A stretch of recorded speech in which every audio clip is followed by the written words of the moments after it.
Welcome to Sahari cooking. മധുരം എരിവും പുളിയൊക്കെ ചേർന്ന ഒരു സ്പെഷ്യൽ പുളിയച്ചാറാണ് ഇന്നത്തെ റെസിപ്പി. സദ്യ സ്പെഷ്യൽ പുളിഞ്ചിയല്ല കേട്ടോ. ഞങ്ങൾ മലപ്പുറംകാരുടെ കല്യാണ വീടുകളിലൊക്കെ ഉണ്ടാകാറുണ്ട്. ബിരിയാണിക്കൊപ്പം, മന്തിക്കൊപ്പം, ചോറിനൊപ്പം അല്ലെങ്കിൽ വെറുതെ കഴിക്കാൻ തന്നെ നല്ല ടേസ്റ്റ് ആയിട്ടുള്ള പുളിഞ്ചിയാണ്. പുളി അധികം വെച്ചിട്ടാണ് ഇത് ചെയ്തെടുത്തത്. അതുകൊണ്ടാണ് ഞാൻ പുളിഞ്ചി എന്ന് പറഞ്ഞത്. പ്രത്യേകിച്ച് വേറെ പേരുണ്ടോ എന്ന് എനിക്കറിയില്ല. പല സ്റ്റൈലിൽ ഉണ്ടാക്കുമെങ്കിലും ഇത് എൻ്റേതായിട്ടുള്ള റെസിപ്പീസാണ്. കുട്ടികൾക്കും വലിയവർക്കൊക്കെ ഒരുപോലെ ഇഷ്ടപ്പെടുന്ന ഒരു സ്പെഷ്യൽ പുളിഞ്ചി തന്നെയാണ്.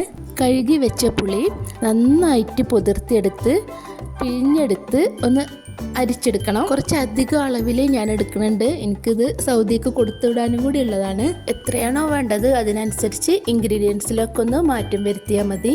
മധുരത്തിന് ആവശ്യമായിട്ടുള്ള ശർക്കരപ്പാനിയും കൂടി ഒന്ന് അരിച്ചിട്ട് ഒഴിച്ചു കൊടുക്കാം.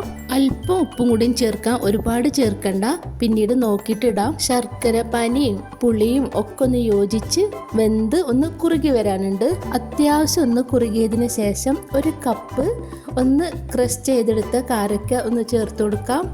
എൻ്റെ കയ്യിൽ ഇത്രയേ ഉള്ളൂ, അതുകൊണ്ടാണ് ഞാൻ ഒരു കപ്പ് ചേർത്തത്. ഇഷ്ടത്തിനനുസരിച്ച് കൂടുതലോ കുറവോ ചേർക്കാതിരിക്കുകയൊക്കെ ചെയ്യട്ടോ. ഇതും കൂടി ചേർത്താൽ അതിൻ്റേതായിട്ടുള്ളൊരു ടേസ്റ്റ് ഒന്ന് വേറെ തന്നെ ഉണ്ടാവും. 2 ടേബിൾ സ്പൂൺ നിറയെ കുരുമുളക് പൊടിയും കൂടി ഇട്ട് കൊടുക്കാം.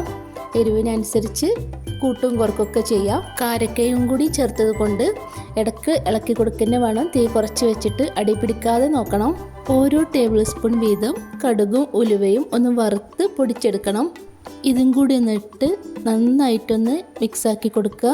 ശർക്കരപ്പാനിയും പുളിയും കാരക്കയും എല്ലാം യോജിച്ച് ഒന്ന് കുറുകി വന്ന് കളറൊക്കെ മാറി തുടങ്ങി. ഇതിനിടയിൽ മധുരം ഒന്ന് നോക്കണം. കുറവുണ്ടെങ്കിൽ ശർക്കര ചേർത്ത് കൊടുക്കണം.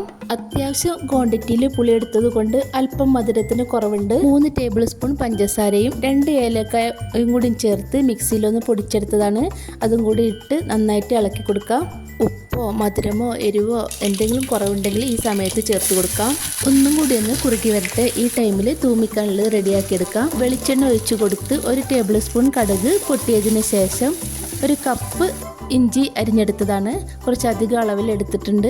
പച്ചമുളകും ഉണക്കമുളകും കറിവേപ്പിലയും ഇട്ട് ഒന്ന് മിക്സാക്കി കൊടുത്ത് ചെറിയ തീയിലിട്ടൊന്ന് വേവിച്ചെടുക്കണം. ലാസ്റ്റായിട്ട് മെയിൻ ഇൻഗ്രീഡിയൻസ് ആയിട്ടുള്ള ഉണക്കമുതിരി കഴുകി ഊറ്റി വെച്ചതാണ്. അതും കൂടി ഇട്ടൊന്ന് മിക്സാക്കി കൊടുക്കാം. ഇതെന്തായാലും സ്കിപ്പ് ചെയ്യരുത്. ഈ ഒരു പുളിഞ്ചിയിൽ ഹൈലൈറ്റ് ആയിട്ട് നിൽക്കുന്നത് ഈ ഒരു ഉണക്കമുതിരി തന്നെയാണ്. ഇടയിൽ ഇങ്ങനെ കടിക്കുമ്പോൾ നല്ല ടേസ്റ്റ് തന്നെയാണ്. തീ ഓഫാക്കി മുന്തിരിയും കൂടി ഇട്ട് കൊടുത്ത് നന്നായിട്ടൊന്ന് മിക്സാക്കി കൊടുക്കുക. ചൂടാറിയാൽ ഒന്നും കൂടി ഇത് കുറുകി വരും. ചൂടാറിയതിന് ശേഷം കഴിക്കാനാണ് ഒന്നും കൂടി ടേസ്റ്റ്. മൺചട്ടിയിലായതുകൊണ്ട് തീ ഓഫ് ചെയ്താലും അതിൻ്റെ ചൂട് കുറച്ച് നേരം നിൽക്കും.